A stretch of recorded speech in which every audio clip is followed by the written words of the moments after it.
Good morning mga kabrid, good morning po sa inyong lahat. Ito agahan natin mga kawaiti.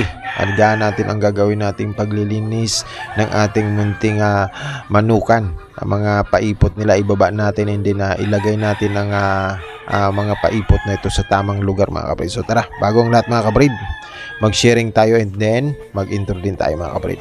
Let's go!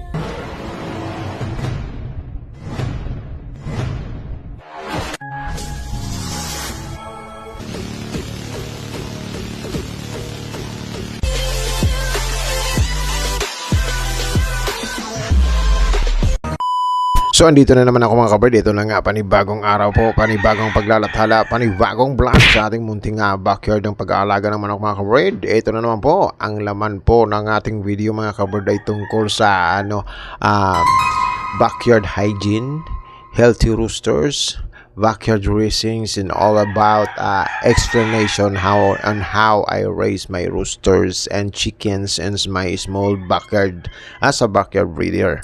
So here we go. Ito nga nakikita nyo mga kabird ay isa sa mga dahilan kung bakit mayroon tayong malulusog na manok. Ibig sabihin, isa ito sa napakadali lang tingnan. Pero isa ito sa mga pundasyon kung paano tayo nagkakaroon ng malinis na mga alaga, malinis at malulusog na alagang manok mga kabird. So ayan, makikita nyo ang pagkuskus natin. Kinukuskus natin ng maigi ang ating munting bakuran dahil para masama-sama natin ang mga paipot, dumi at kung ano-ano pa mga hindi kaaya-aya sa ating mga manok mga kabird. Hindi lang sa manok, pati na rin sa ating sarili and din sa kapaligiran natin. Siyempre, hindi lang yung nakikita natin. Pag ang manukan mo po ay may something na ang amoy, ibig sabihin po, hindi na healthy ang surroundings nila.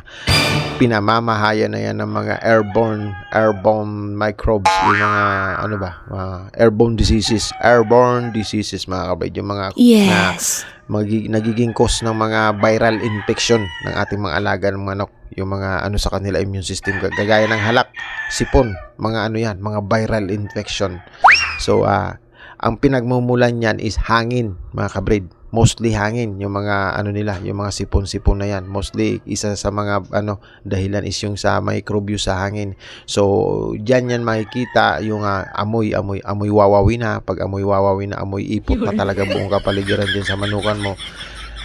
Napakalaki ng tsansa na ang mga manok mo ay magkaroon ng wawawi or yung tipong baradong ilong, nagluluhang mata or something. It's either anything na hindi maganda sa manok mo. Magkakasakit sila, magkakalagnat sila dahil marumi ang kanilang kapaligiran. So tayo mga kabrid, itong ginagawa ko isa minsan once a week, once a month, depende sa sa sitwasyon. Ang mga kulungan natin diyan mga kabrid, yung paiputan natin diyan is paislanting po. So pag nag-ipot sila diyan, nag-i-slide ang manok, ang ipot. So pag basa ang ipot, bago mag-slide dyan, tutuyo muna. Kasi pa-slide siya. Pag ako dumandaan dyan mga kabrid, kasi may mga takip naman yan tapos nahuhulog na yung mga tuyo, ibig sabihin, marami na yung laman nun. So, it's time for me to clean it up. Tapos, syempre, lagi tayong nakatambay dyan. Aware tayo. Alam natin kung wawawi na, amoy na to yung kulungan ko ng mga manok is amoy amoy demonyo na ba? So linisan na natin. Ito ginagawa ko nito, pagkalinisan ko nito, sasabuyan ko pa yan ng chlorine. Kinuklorin ko pa yan kasi hindi man maubos natin yan ba. Syempre yung alam mo na yung mga virus na yan, hindi man mapatay-patay sa walis yan. Kaya inaano ko pa yan, binabasa ko pa ng may chlorine yan. Kasi siyempre dyan in and out ang mga manok natin, dyan naghahabulan, dyan naglalaro, dyan naglalambingan ba. So tuka-tuka doon, tuka-tuka dito. Pag ang ang area mo is hindi malinis, tapos mahina-hina ang sikmura ng manok mo, tapos ang karir ng manok mo.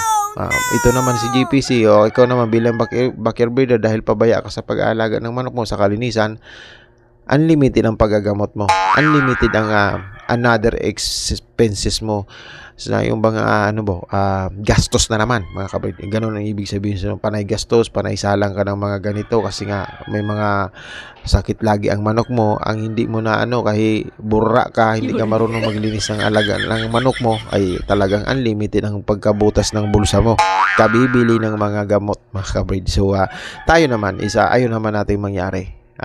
para sa ating sarili na maging malinis sila.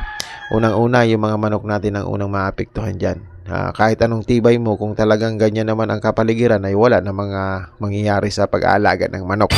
Tapos, tayo. Damay-damay tayo dyan. Pagkatapos, yung kapitbahay natin.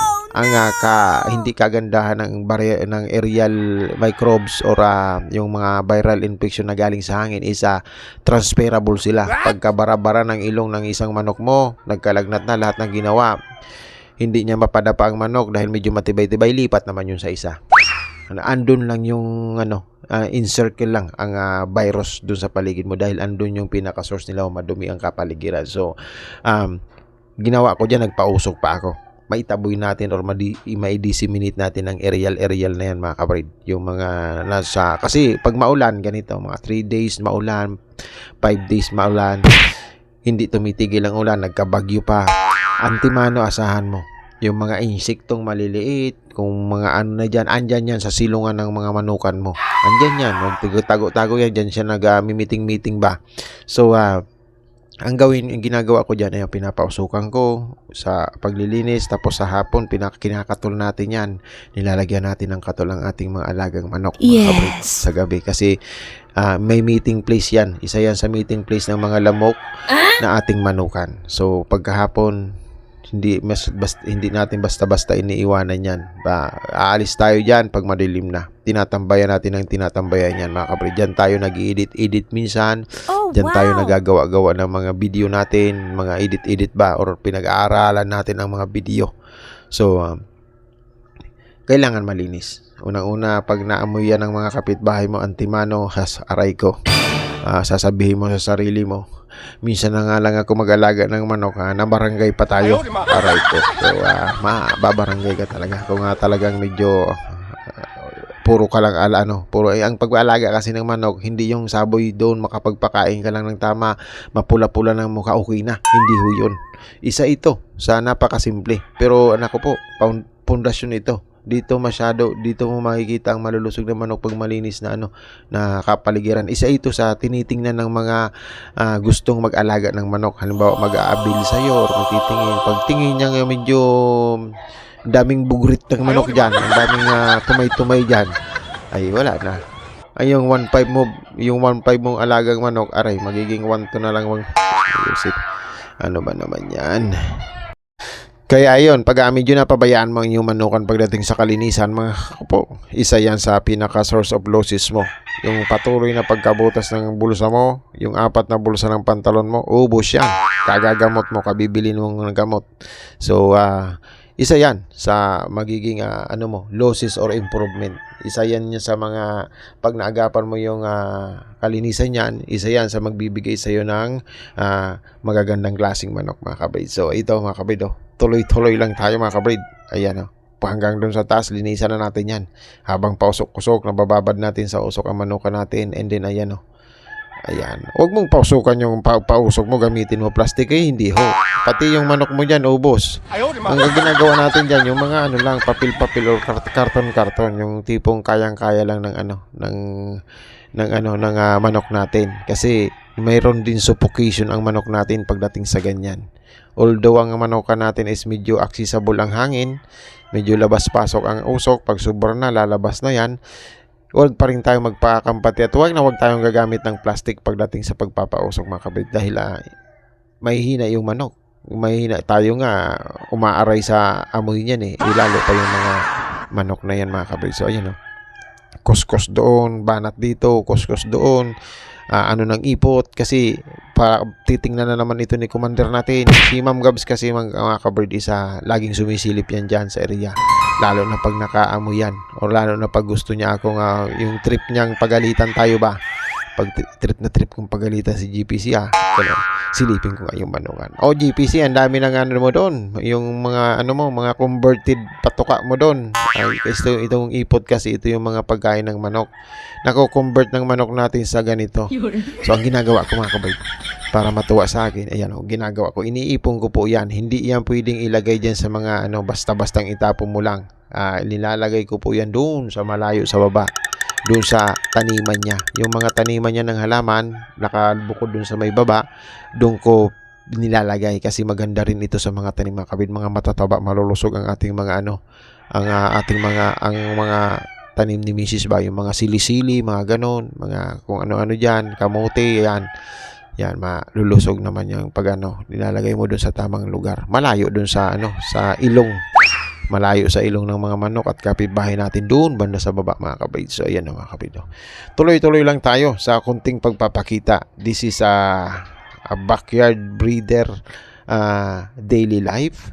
It's a part of hygiene, backyard area hygiene.